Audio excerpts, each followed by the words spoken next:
बिस्मिल्लाहिर्रहमानिर्रहीम। अस्सलामुअलैकुम। प्यारे दोस्तों, कुरान मजीद में अल्लाह ताला ने इरशाद फरमाया, ज़िना के करीब ना जाओ, बेशक ये बड़ी बेहयाई और बुराई का रास्ता है। दोस्तों, क्या आप जानते हैं इस कायनात के अंदर सबसे पहले कौन से बदबख्त ने ज़िना की इब्तिदा की थी? आज की इस वीडियो में हम इसके बारे में जानेंगे। आपसे गुजारिश करते हैं इस मालूमाती वीडियो को मुकम्मल देखिएगा। प्यारे दोस्तों, हजरत आदम अलैहिस्सलाम और हजरत हवा अलैहिस्सलाम ने अल्लाह ताला के मना करने के बावजूद शजरे ममनुआ का फल खाया तो अल्लाह ताला ने हजरत आदम अलैहिस्सलाम और हजरत हवा अलैहिस्सलाम को जमीन पर उतार दिया। अल्लाह ताला के हुक्म से हजरत आदम अलैहिस्सलाम और हजरत हवा अलैहिस्सलाम के यहाँ औलाद पैदा हुई। बाज रवायात के मुताबिक हजरत हवा अलैहिस्सलाम को 20 हमल ठहरे, जिससे 40 बच्चे पैदा हुए और हर हमल के दौरान एक लड़का और एक लड़की पैदा होते थे। प्यारे दोस्तों, ये बात याद रखिए कि उस वक्त के कवानीन शरीयत हमारे आज के शरीयत के बिल्कुल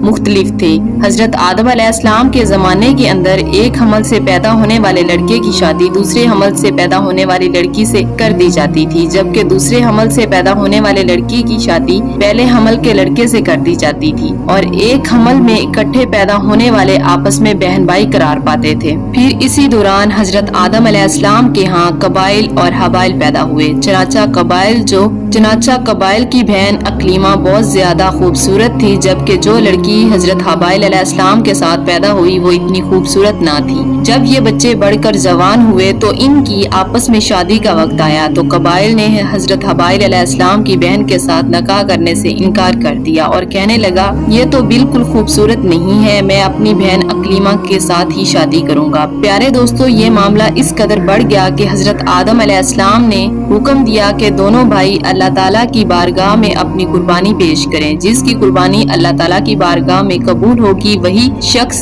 अकलीमा के साथ शादी करने का हकदार होगा। दोस्तों, कबाइल खेती बाड़ी का काम करता था, जबकि हजरत हबाइल बकरियों का काम करते थे। चनाचा इन्होंने एक नहायत ही उम्दा खूबसूरत बकरी अल्लाह ताला की राह में कुर्बानी के लिए पेश की। कबाइल चूँकि खेती बाड़ी का काम करता था, इसने फजूल और रद्दी फसल का एक गड्ढा कुर्बानी में पेश कर दिया। इस जमाने के रिवाज के मुताबिक आसमान से आग उतरती थी और जिसकी कुर्बानी कबूल होती थी इसकी कुर्बानी को आग खा जाती थी। चनाचा आसमान से आग उतरी और इसने हजरत हबाइल अलैहिस्सलाम की कुर्बानी को निगल लिया, जिस पर कबाइल कहने लगा कि जरूर मेरे बाबा हजरत आदम अलैहिस्सलाम ने हबाइल के लिए दुआ की होगी, जिसकी वजह से इसकी कुर्बानी कबूल हो गई है। फिर इस वाक़ये के बाद कबाइल ने हजरत हबाइल अलैहिस्सलाम को मारने की धमकी दी। रवायात के अंदर आता है कि हजरत हबाइल अलैहिस्सलाम हजरत कबाइल अलैहिस्सलाम से ज्यादा खूबसूरत थे, लेकिन आपने अल्लाह ताला के खौफ की वजह से फरमाया कि अगर तुम मुझे कत्ल भी कर दो तो मैं तुम्हारी तरफ हाथ ना बढ़ाऊंगा।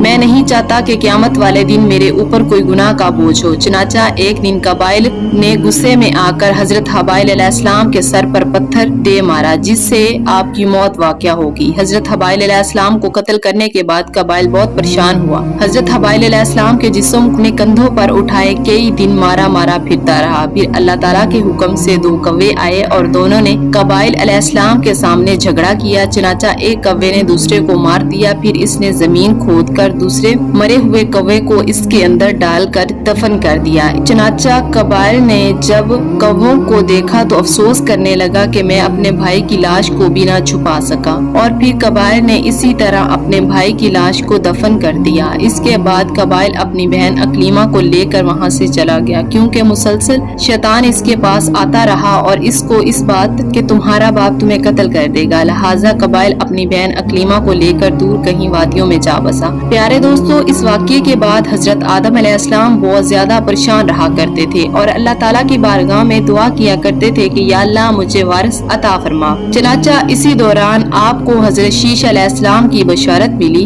हजरत शीश अलैहिस्सलाम जैसे ही पैदा हुए तो हजरत आदम अलैहिस्सलाम ने बचपन ही से आपकी तरबियत पर खासी तवज्जो दी और हजरत शीश अलैहिस्सलाम को तमाम मामलात से आगाह किया। हजरत शीश अलैहिस्सलाम जब जवान हुए हजरत आदम अलैहिस्सलाम ने अपने बाद इनको मोमिनीन का खलीफा मुकर्रर किया और इन्हें हुक्म दिया कि वो अपने भाई कबाइल की औलाद से दूर रहे। और फिर इसके बाद हजरत आदम अलैहिस्सलाम के वसाल का वक्त करीब आ गया تو حضرت آدم علیہ السلام نے وصیت کرتے ہوئے اس دنیا سے کوچ فرما گئے۔ اللہ تعالیٰ کے مقدس فرشتے نازل ہوئے اور انہوں نے حضرت شیش علیہ السلام کو حضرت آدم علیہ السلام کے دفن کرنے کا طریقہ بتایا۔ حضرت شیش علیہ السلام نے اسی طرح کیا۔ پھر کچھ عرصہ کے بعد آپ کی والدہ حضرت حوا علیہ السلام کا بھی اس دنیا سے انتقال ہو گیا۔ پیارے دوستو، اس واقعے کے بعد زنا کی ابتدا ہوئی۔ اس کے بارے میں بنی اسرائیل کی روایات میں ملتا ہے کہ قبائل اور اس کی آل و اولاد ایک وادی کے اندر رہا کرتے تھے۔ چنانچہ ایک دن شیطان ان کے پاس آیا۔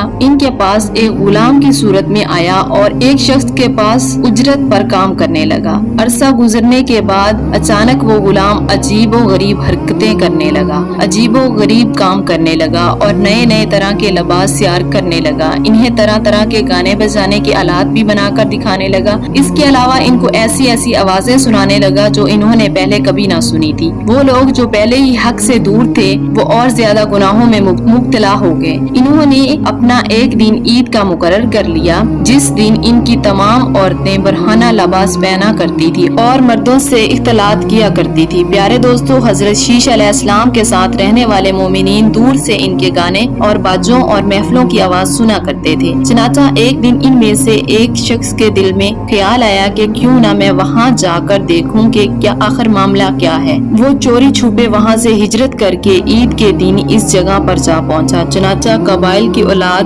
گناہوں میں مبتلا تھی۔ وہ شخص جب وہاں پہنچا اس نے دیکھا کہ ان کی عورتیں بہت زیادہ حسین و جمیل تھی۔ پیارے دوستو، روایات میں آتا ہے کہ حضرت شیش علیہ السلام اور ان کے ساتھ مومنین کی جو جماعت تھی ان کے مرد بہت زیادہ حسین و جمیل تھے اور خوبصورت تھے، جبکہ ان کے ساتھ جو عورتیں تھیں وہ اتنی زیادہ خوبصورت نہ تھی، جبکہ حضرت قبائل علیہ السلام کی اولاد کے اندر مرد انتہائی بدصورت تھے اور عورتیں بہت ہی زیادہ خوبصورت اور حسن جمیل تھی۔ وہ نوجوان ان لڑکیوں کے حسن کو دیکھ کر بہت زیادہ متاثر ہوا۔ جب وہ نوجوان واپس آیا تو اس نے چوری چھپے دیگر مومنین کو اس بات کی خبر دی۔ چنانچہ پھر مومنین لوگوں میں سے بعض کمزور ایمان والے وہاں سے ہجرت کرنے لگے اور قبائل کی اولاد کے پاس جا کر ان کی عورتوں کے ساتھ فتنہ فساد کے اندر مبتلا ہونے لگے اور آپس میں زنا کرنے لگے، جس سے زنا جیسے کبیرہ گناہ کی ابتدا ہوئی تھی۔ پیارے دوستو، روایات میں آتا ہے کہ حضرت شیش علیہ السلام کے ساتھ رہنے والے مومنین کی تعداد بہت کم ہو گئی، جبکہ اسی دوران قبائل کا گروہ وادی کے اندر رہ کر بہت زیادہ فتنہ فساد پھیلاتے اور باہر بھی۔ اسی طرح دنیا میں زنا کی ابتدا ہوئی تھی۔ پیارے دوستو، ہم امید کرتے ہیں ہماری آج کی معلوماتی ویڈیو آپ کو ضرور اچھی لگی ہوگی۔ ویڈیو کو لائک کریں اور شیئر کریں۔ ایسی مزید ویڈیو دیکھنے کے لیے ہمارے چینل کو سبسکرائب کریں۔